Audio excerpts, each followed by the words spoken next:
Hi, I'm Scott Lucas with Lucas Financial Services and Wisdom Tax Group, and today is Wisdom Wednesday. Today I'm coming to you from a very unique location.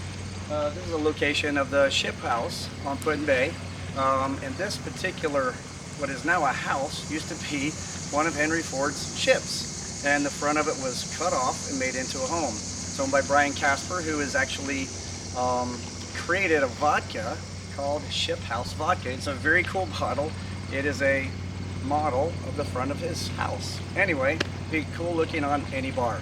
And my message today has to do with Henry Ford.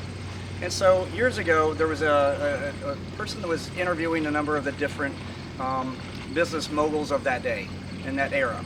And he was somehow suggesting that maybe Henry Ford wasn't quite as smart as some of these other leaders of industry during that time period. And so in a defensive sort of a way, he was answering the interviewer, and he said, he says, I don't have to be an expert in everything. He said, my phone right here, each of these buttons, I can be in contact with an expert in any field that I know. Meaning that he was an expert at leveraging knowledge, right?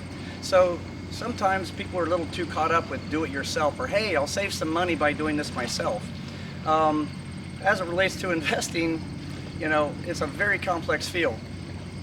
You would never hire somebody part-time to do it, so is it really a good idea for you to do a part-time job on your own finances when you're not an expert at it? So what I suggest that you do is have an expert strategy on identifying quality talent and leveraging that expertise with other people.